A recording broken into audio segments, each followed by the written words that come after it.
आज इस यात्रा में हम बात कर रहे हैं एक ऐसे पुष्प की, एक ऐसे फूल की जो सर्वसुलभ होने के बावजूद भी बहुत बहुत चमत्कारी है।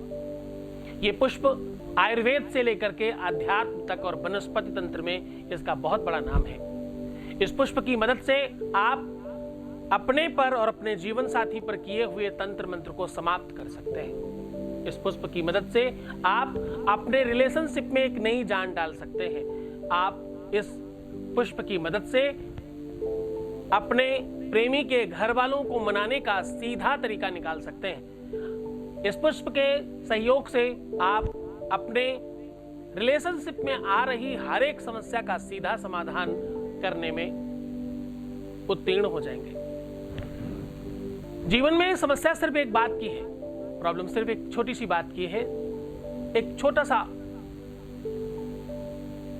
अंतर है जहां पर हम गड़बड़ कर लेते हैं। बहुत बार ऐसा देखा गया है कि हमारे जीवन में सब कुछ ठीक चल रहा होता है और किसी ने कुछ कर दिया, उसके चक्कर में रातों रात हमारा रिलेशन खराब हो जाता है। नेगेटिव चीजें अगर दिन है तो रात भी है, रात है तो दिन भी है, सुख है तो दुख भी है, अच्छी चीजें भी है तो बुरी चीजें भी हैं। बुरी चीजों के प्रभाव की वजह से आपका रिलेशन और आपकी चीजें अगर खराब हो रही हैं तो आप निश्चित तौर पर समझिए कि ये आपके अपने जीवन का बहुत दुर्भाग्यपूर्ण विषय है। आपकी कोई गलती नहीं, आपका कोई भी अपराध नहीं, आपने कोई भी ऐसा त्रुटि नहीं की, उसके बावजूद भी आपके हाथ से रेत की तरह कोई चीज निकल रही है, तो आज निश्चित तौर पर समझिएगा कि आज का दिन आपका है। आप बिल्कुल परेशान मत होइए, बहुत सारा कोशिश आपको नहीं करनी, आपको सिर्फ खुद से प्रयास करने, खुद से कोशिश करके आपको अपना रिलेशन ठीक कर लेना है। आपका रिलेशन ठीक करने के लिए कोई दुनिया की और ताकत नहीं, कोई और व्यक्ति नहीं, तुम खुद ये कर सकते हो। तुम्हारी फीलिंग है ना, तुम्हारा प्यार है ना, तुम्हारा जीवन है ना, तुम्हारी लाइफ है, तुम्हारी सांसें हैं, तुम्हारा सर्वस्व है, तुम लगो ना, तुम खुद करो। एक समय की बात है, महाकाली रौद्र रूप में थी। माता को एक ऐसा रूप बनाना पड़ा, एक ऐसा स्वरूप धारण करना पड़ा जिस स्वरूप का काम था विध्वंसकारी शक्तियों को परास्त करना, बुरी ताकतों को निगल जाना। वो इस वजह से क्योंकि एक राक्षस का जन्म हो गया था, जिस राक्षस को वरदान था कि उसके शरीर का एक भी बूंद अगर जमीन पर गिरा तो वैसा ही एक और राक्षस पैदा हो जाएगा, बिल्कुल वैसा ही एक और, यानी उसके अंदर भी वही सारी चीजें होंगी और उसका भी जैसे एक बूंद कटा वैसे उससे भी एक और पैदा होगा। यानी जितने भी बूंद गिरेंगे उतने ही जगह वो और अवेलेबल हो जाएगा और वो भी उतना ही शक्तिशाली, उतना ही सब कुछ उसके पास होगा। उसके पास भी वही शक्तियां होंगी कि उसका भी अगर शरीर कटा और रक्त गिरा तो उससे भी एक आदमी पैदा होगा। उस राक्षस का नाम था रक्त बीज। उसके रक्त में, उसके ब्लड में, उसके खून में बीज था, यानी जहां पर जमीन पर वो गिरे वहीं अंकुरित हो जाए और तुरंत एक राक्षस पैदा हो जाए। वैसा ही दिखने वाला, वैसा ही शक्तिशाली, उतनी ही ताकतवान और उतनी ही शक्तियों के साथ उस राक्षस को समाप्त करने के लिए, उस विध्वंसकारी शक्ति को समाप्त करने के लिए माता का जन्म हुआ। उस माता का नाम था महाकाली। अगर आपके जीवन में किए कराए की वजह से, तंत्र मंत्र की वजह से, नेगेटिविटी की वजह से, नकारात्मकता की वजह से, किसी ने कुछ करा दिया है उसकी वजह से, या किसी ने उसका माइंड डाइवर्ट कर दिया है उसकी वजह से, या किसी ने उसे समझा दिया है उसकी वजह से, या तुम्हारी कोई बात उसको पता चल गई है, ये बड़ी बात ध्यान से समझना, ये बहुत महत्वपूर्ण बात है। अगर तुम्हारी कोई भी पुरानी बात उसको पता चल गई है या कोई चीज तुम्हारी सामने आ गई है तो निश्चित तौर पर समझ जाना उसका भी सीधा समाधान हो जाएगा। उसके समाधान के पहले एक महत्वपूर्ण बात बता दूं, इस बात को हमेशा गांठ बांध के रखना, जितना हो सके इस बात को फैलाना अपने यार दोस्तों में। कभी भी अपने प्यार को वाहवाही में या दबाव में या पूछे जाने पर या उसके बता देने के बाद आप किसी भी परिस्थिति में अपना प्रीवियस लाइफ शेयर ना करें।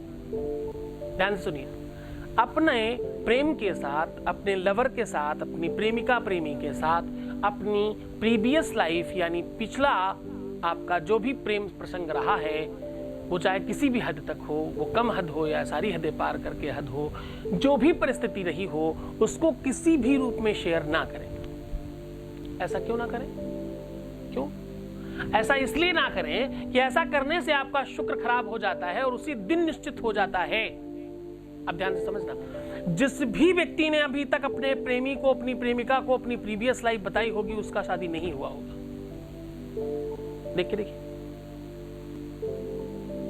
उसका संबंध कभी ना कभी टूट ही जाएगा, उसी दिन निश्चित हो गया है। जैसे ही तुम ये बात कहते हो, वैसे ही उसी दिन ये निश्चित हो जाता है कि अब तुम कभी एक तो नहीं हो जाओगे। तो अगर ऐसा कुछ कर दिया है तो उसका समाधान है इसमें। आज का दिन आपका है। तो चलिए जान लेते हैं उस सॉल्यूशन को, जान लेते हैं इस बात को, जान लेते हैं इस विषय को।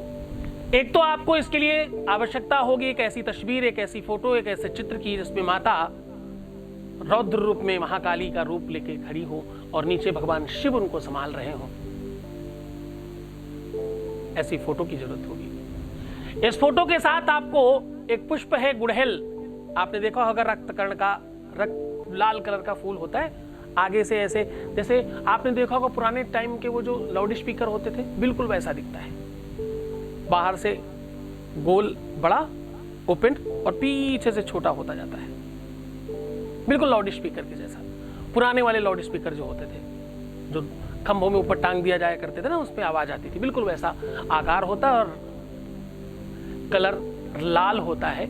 इसे गुड़हल का फूल बोलते हैं, कुछ लोग जवा का फूल बोलते हैं नॉर्थ ईस्ट साइड में। माता को चढ़ता है ये, स्पेशल तौर पर काली को सबसे ज्यादा पसंद आने वाला यही पुष्प है। इस पुष्प के माध्यम से आप ये सॉल्यूशन कर सकते हो। अगर ऐसी किसी भी अवस्था के साथ आप पीड़ित हैं तो इस पुष्प के साथ आपको सॉल्यूशन इमीडिएटली कर सकते हो। अब आपको करना सिर्फ इतना होगा कि आपको 108 पुष्प लेने हैं।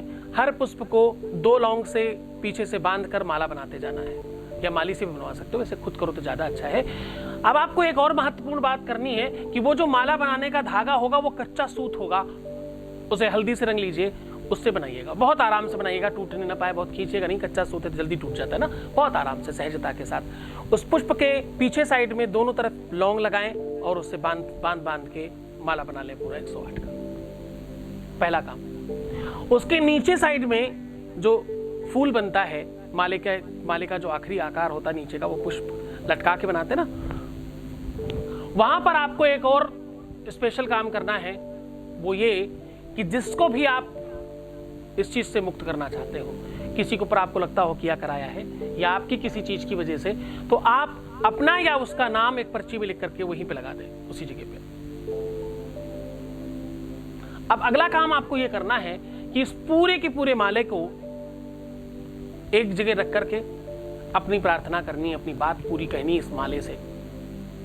क्योंकि माला, सच मानो, हमारे यहां कहते हैं कि माला सत्कर्म का साधन है, साधन साध्य तक पहुंचाता है। तो जो माध्यम है उस माध्यम को प्रणाम करना है।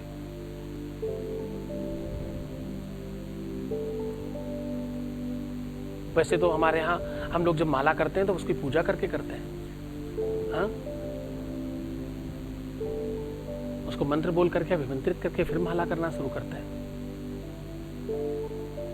जपा सिद्धिर्न संशया, जब में संशय नहीं है मैं प्रणाम करता हूं। पर आपको उस माले को सामने रख करके प्रणाम करना है। उसको कहना है कि मेरी बात मां तक पहुंचाना। तुम उनके गले तक पहुंच सकते हो, तुम्हें वो क्षमता है इस काम को वहां तक पहुंचाना। और उस माले के सामने कपूर जला करके उस माले की आरती करना है, बिल्कुल जैसे मां की आरती करते हैं। रोली अक्षत धूप दीप दिखा करके उस माले की पूजा करनी है और उस पूजा किए हुए माले को मां के ऊपर चढ़ा देना है। ये काम सिर्फ और सिर्फ अमावस्या के दिन कर सकते हो। बहुत आवश्यकता, बहुत जल्दबाजी हो तो आप मंगल के दिन कर लें, वरना अमावस्या ज्यादा काम करता है।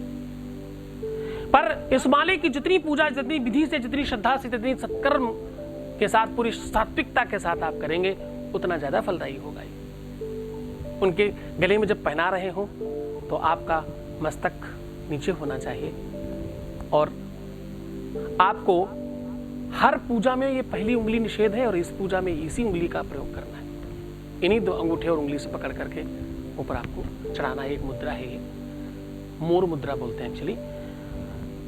मोर सत्कर्मियों में सबसे ऊपर पाया जाता है, फिर कभी इस पर चर्चा करेंगे। तो बस ऐसे करके उनके ऊपर चढ़ा देना है और दंडवत प्रणाम करना है। जब ये माला 24 घंटे कंप्लीट हो जाए तो इस माले को उतार लेना है और इस माले के साथ अपने को 3 दिन तक रात्रि में रखना है, अपने बेड पे ही, तकिए के नीचे, गद्दे के नीचे, जैसे भी आप रख सकें। 3 दिन बाद इसको कहीं जमीन में या कहीं पेड़ के ऊपर टांग दें, जमीन में दबा दें या पेड़ में टांग दें। ऐसा करने से ये सारी की सारी अव्यवस्थाओं से आप पूरी तरह से मुक्त हो जाते हो। तो करें ये उपाय और सत्कर्म करने की कोशिश करें। खूब खूब खूब प्रसन्न रहें, खूब अच्छा रहने की कोशिश करें, खूब सारा प्यार बढ़ाएं, खुद के साथ भी प्यार रखिएगा। दूसरे की जय से पहले खुद को जय कहें। बहुत बहुत धन्यवाद, बहुत आशीर्वाद। माता आपके चरणों में प्रणाम करते हुए आप सबको बहुत आशीर्वाद देता हूँ कि माँ आप पर मेहरबान रहे, माँ आपके ऊपर खूब सारी शक्तियाँ प्रदान करे, माँ आपके ऊपर खूब प्रसन्न हो और आपके हर मनोरथ को की सिद्धि प्रदान करे। धन्यवाद।